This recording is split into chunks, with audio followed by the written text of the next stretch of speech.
সুপ্রভাত বন্ধুরা। আজ হলো 11 মে, 27 বৈশাখ, 23 জিলকদ, সোমবার। আজকের সকালের বিশেষ বিশেষ খবরগুলি হলো, বিস্তারিত খবরে যাওয়ার আগে অবশ্যই ভিডিওটিতে একটি লাইক করে চ্যানেলটি সাবস্ক্রাইব করে পাশের বেল আইকনটি বাজিয়ে রাখবেন এবং ফেসবুক পেজটি ফলো করে ভিডিওটি অবশ্যই শেয়ার করবেন যাতে সঠিক তথ্যগুলো সবার কাছে পৌঁছাতে পারে। এবার শুনুন আজকের খবরগুলির বিস্তারিত।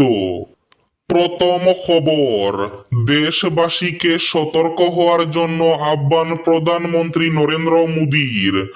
সংযতভাবে জ্বালানি ব্যবহার করুন, দেশবাসীকে জরুরি বার্তা প্রধানমন্ত্রীর। পেট্রোল, ডিজেল সহ গ্যাস সিলিন্ডার, তীব্র জ্বালানির সংকটের আশঙ্কা। পশ্চিম এশিয়ায় যুদ্ধ পরিস্থিতির জেরে জ্বালানি সংকটের আশঙ্কা ক্রমশ বাড়ছে ভারতে। হরমুজ প্রণালী ঘিরে টানাপোড়েনের প্রভাব পড়তে শুরু করেছে আন্তর্জাতিক তেল বাজারেও।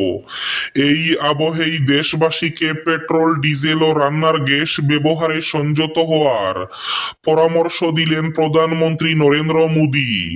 রবিবার তেলেঙ্গানার হায়দ্রাবাদে সরকারি প্রকল্প উদ্বোধনের মঞ্চ থেকে জ্বালানি ব্যবহারে মিতব্যয়িতার বার্তা দেন তিনি। প্রধানমন্ত্রীর পরামর্শ, পেট্রোল, ডিজেল ও রান্নার গ্যাস ব্যবহারে আমাদের সতর্ক এবং সংযত হওয়া জরুরি। একান্ত প্রয়োজন ছাড়া আমদানিকৃত জ্বালানি ব্যবহার না করাই ভালো। তার কথায়, এতে যেমন বৈদেশিক মুদ্রার সাশ্রয় হবে, তেমনি আন্তর্জাতিক সংকটের প্রভাবও কিছুটা কমানো সম্ভব হবে। প্রধানমন্ত্রীর এই মন্তব্যকে ঘিরে ইতিমধ্যে জল্পনা শুরু হয়েছে রাজনৈতিক ও অর্থনৈতিক মহলে। বিশেষজ্ঞদের একাংশের মতে, জ্বালানির সম্ভাব্য মূল্য বৃদ্ধির আগাম ইঙ্গিতই দিয়েছেন প্রধানমন্ত্রী। 5 বছরের কম বয়সী শিশুর আধার কার্ড তৈরিতে নতুন নিয়ম আনছে ইউআইডিএআই। বদলে যাচ্ছে 5 বছরের কম বয়সী শিশুদের আধার কার্ড তৈরির প্রক্রিয়া।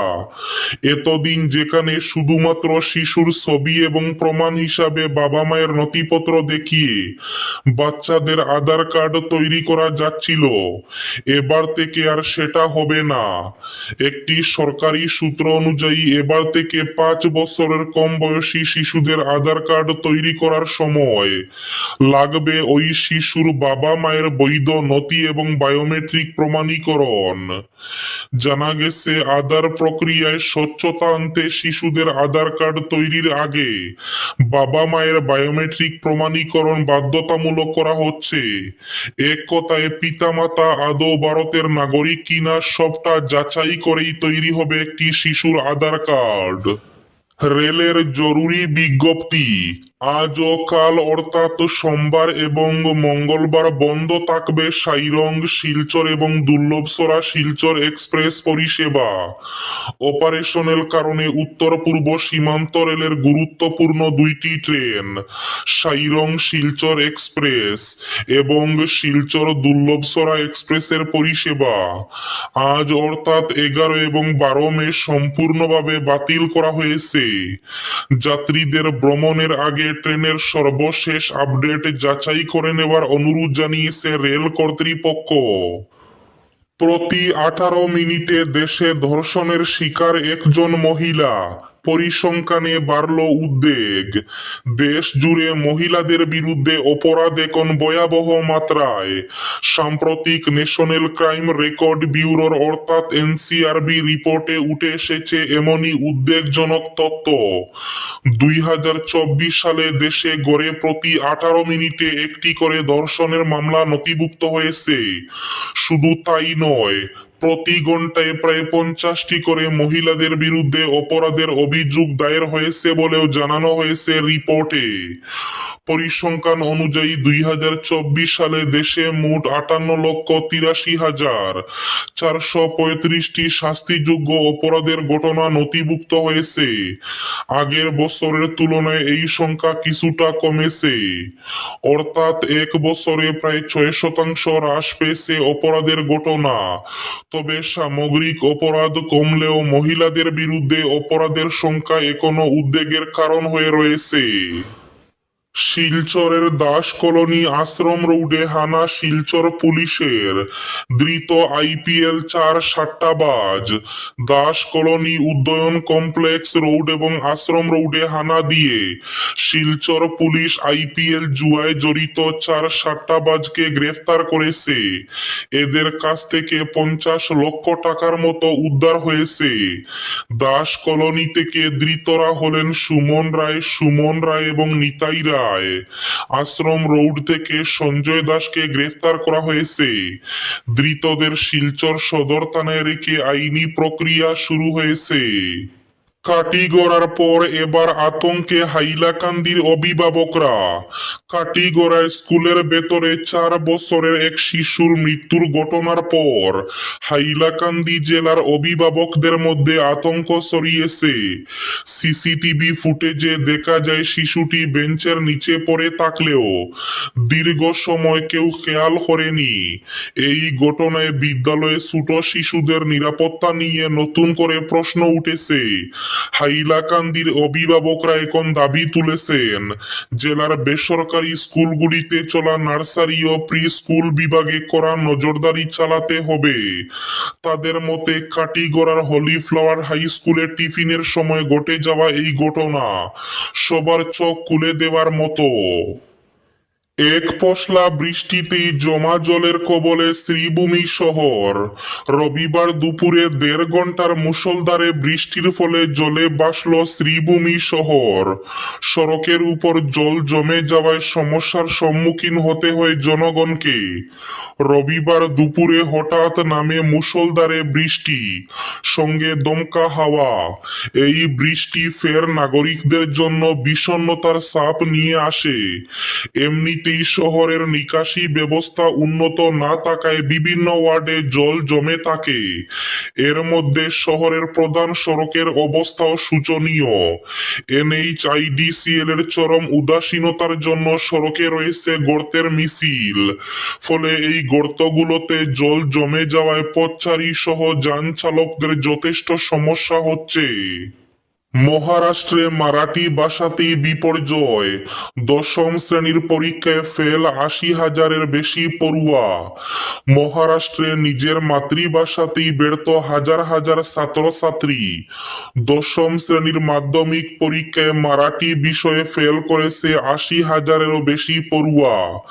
সরকারি পরিসংখ্যান সামনে আসতেই উদ্বেগ ছড়িয়েছে শিক্ষা মহলে। মাতৃভাষার এমন ফলাফলকে শুধু পরীক্ষার ব্যর্থতা নয়, সমাজ ও শিক্ষা ব্যবস্থার গভীর সংকটের ইঙ্গিত বলেই মনে করছেন বিশেষজ্ঞদের একাংশ। 4 বারের বিধায়ক কমলাক্ষের হাত ধরে মন্ত্রিত্বের খরা কাটুক কাটিগড়ার সরব সমর্থকরা। মন্ত্রী চাই। ভোটের ফলাফল ঘোষণার পর থেকেই কাটিগড়া থেকে উঠে আসছিল এমন দাবি। বিজেপি গড়ানা থেকে শুরু করে সাধারণ ভোটারের মুখ থেকে শোনা যাচ্ছিল এমন কথা। শনিবার এই দাবিতে সরব হলেন পশ্চিম কাটিগড়ার বিজেপি কর্মী সমর্থকরা। 3.5 দশকের খরা কাটিয়ে এখানকার বিধায়ককে মন্ত্রিসভায় স্থান দেওয়ার দাবি জানান তারা। আজকের বরাক উপত্যকার 3 জেলার আবহাওয়ার খবর। আজ বরাক উপত্যকার 3 জেলার আকাশ একটু মেঘলা থাকার পূর্বাভাস। শিলচর কাছাড়ে আজ সর্বোচ্চ তাপমাত্রা থাকবে 33 ডিগ্রি সেলসিয়াস এবং সর্বনিম্ন তাপমাত্রা থাকবে 23 ডিগ্রি সেলসিয়াস।